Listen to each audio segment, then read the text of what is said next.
This is Sg2 Perspectives, a conversation with industry experts and Sg2 thought leaders about the biggest trends in healthcare and what we all expect that's going to mean for the future of healthcare delivery.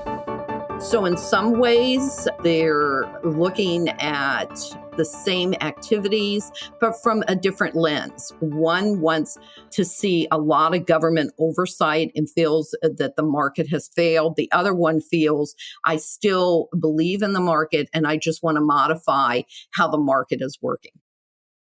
Hello, and welcome to part one of a two-part series of Sg2 Perspectives focused on the impact of the presidential election on health systems. I am your host, Kelly Richard, and today we have a very knowledgeable panel of experts. Our guests are Steve Rixen, Senior Governmental Relations and Public Policy Director at Vizient, and from Sg2, Valinda Rutledge, Senior Advisor, and Bill Woodson, Senior Principal and Senior Most Thought Leader. A couple of quick caveats before we get started. First, Sg2 is a nonpartisan organization, and the purpose of this conversation is to understand different scenarios resulting from the election and the potential impacts on health systems. We are recording today, October 7th. Quick piece of information just because things change pretty quickly. Please keep in mind that by the time this comes out, things may have changed, but we are providing insights based on the most up-to-date information that we have right now.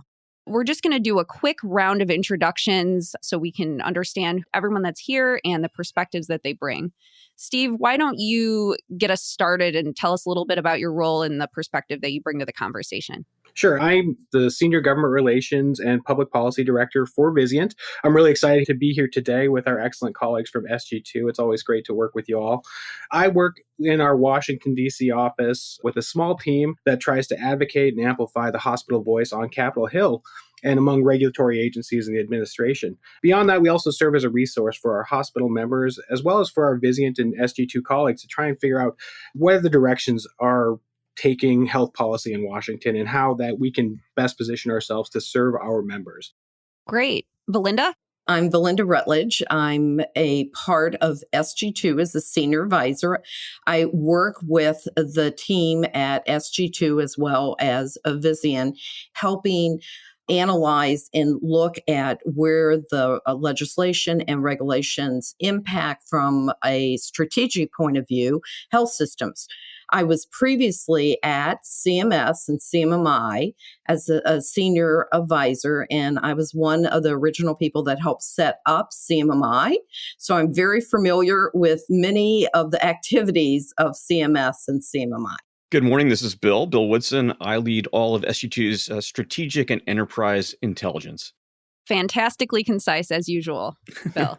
Thank you all. So let's get started with a topic that gets a lot of attention when we discuss exorbitant healthcare costs, drug pricing.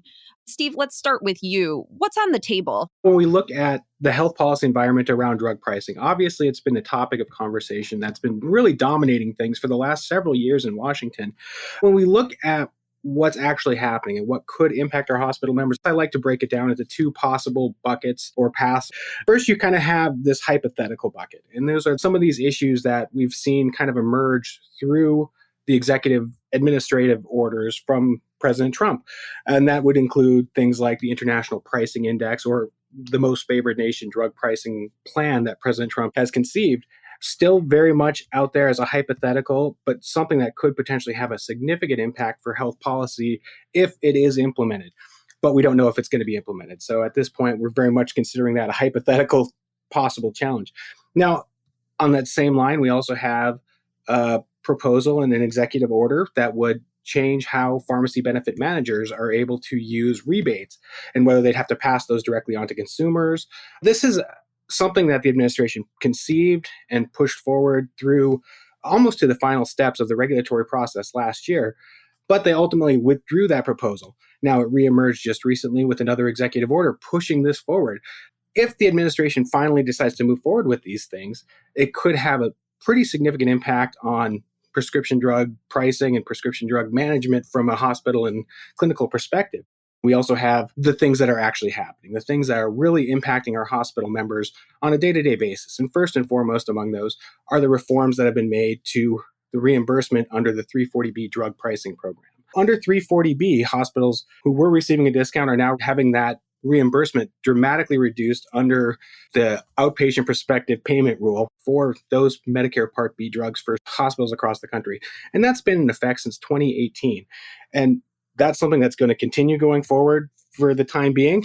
And then the other thing I would add, kind of astride those two buckets, is drug importation. That's an issue that we've heard a lot about recently. And it's kind of somewhere between reality and still the conceptual hypothetical model where we have a final rule, but we still don't know if that drug importation is actually going to take place.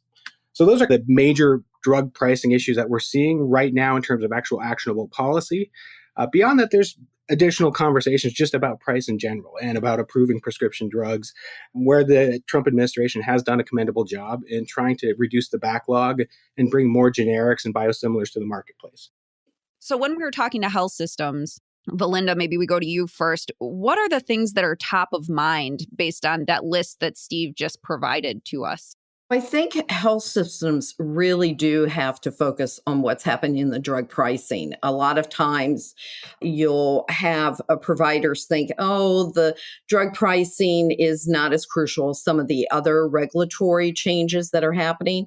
But we all have to be aware that it does impact at the provider level in three ways. Number one is that health systems are a major purchaser of drugs for the use both on an inpatient and outpatient basis, particularly outpatient with the Part B drugs, which have had some of the highest increases. Most of the reimbursement on a governmental payer perspective is per case rate. And a lot of times the commercial plans also have case rate. They do give you a yearly increase, but unfortunately, these yearly increases have not covered what we have seen from the drug increases. When you're being paid on a case rate or a per diem and you don't get enough of a yearly increase to cover the dramatic increase in the drug pricing, your margins start deteriorating. And that's what health systems are seeing. So number one, the major purchasing of drugs and what that is doing from a margin perspective. Second is what happens from the patient perspective. The affordability goes down quite a bit, and particularly insulin. They have found that in the US, we pay 4 times the amount of insulin of other developed countries. So you find patients that can't afford insulin on a regular basis. So they start decreasing their use of insulin. And what happens is their health status deteriorates and they end up in the hospital with very, very serious comorbidities. And you start seeing the health status of your community actually deteriorating. And as a health system, you're committed to improving that health status of the community. And third is the impact upon risk-based models. If you're in an ACO, you have Part B drugs within it, but you won't have Part D. With the rising cost of Part D drugs, what happens is the beneficiary can't afford their insulin or their heart disease or their asthma medication. So they actually have a higher incidence of readmission, and that will drive up the cost, and you may not be able to see any kind of savings in participating in the risk-based model simply because of the lack of affordability of drugs.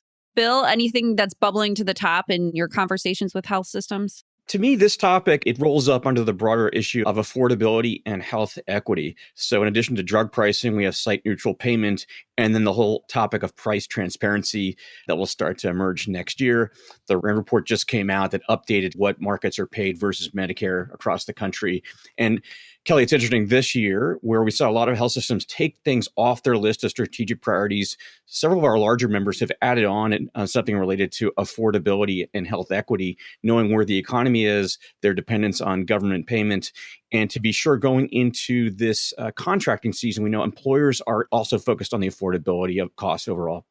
When we think about a Biden versus a Trump administration, what are the differences in how these administrations would approach these challenges? I would put it into two major differences. There are similarities, but I'll talk about the differences first, and then we'll go into the similarities. The Biden campaign platform has been about more government oversight, and that is a cornerstone of the Democratic Party. What Biden is suggesting is that Medicare could have a direct negotiation of the Part D drugs. He would set up a review board that would look at annual increases of drugs that have a limited competition and have a tax penalty for those pharmaceutical companies that are exceeding those inflationary targets. On the other hand, President Trump is looking at how to modify the market. He wants to have a limited government oversight, which is a cornerstone of the Republican Party. And he's doing it through things such as the International Pricing Index, using most favored nation, which is he would expect with some of the high cost drugs that they would have prices that would be in America the lowest price of the developed countries. Those are the two major differences between Trump and Biden. Quite frankly, they have a lot of similarities. They both support importation, which we recognize that there's a lot of obstacles for us to be able to achieve, but they both support it. They both support figuring out how to redesign Part D in the Medicare beneficiaries and how to cap the out-of-pocket drug spending for the beneficiaries.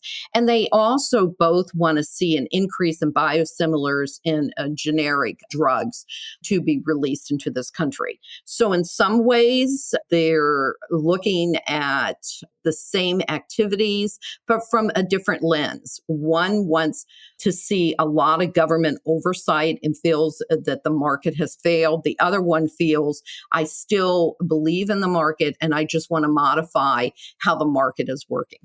And I largely agree. I think there's a lot of remarkable similarities in how they would approach this, and that drug pricing is clearly a priority for both of them to really engage and push this forward. It's something the public's been calling for. It's something hospitals and health systems have been calling for. So it's definitely a priority for both of them. I think when we look at the International Pricing Index or Most Favored Nation Index proposal, that's something that may be market-based, but there's some fairly significant concerns about what that would mean for not only the supply chain, but other countries' ability to access drugs. And there's ultimately going to be some significant legal challenges and obstacles to implementing that. From a health system perspective, there's major concerns about the IPI if that goes forward in the way it was initially conceived as a advance notice of proposed rulemaking, in that it would fundamentally change how hospitals and health systems could acquire outpatient prescription drugs. There's a lot of questions out there. It's real questions about whether it's reality or not,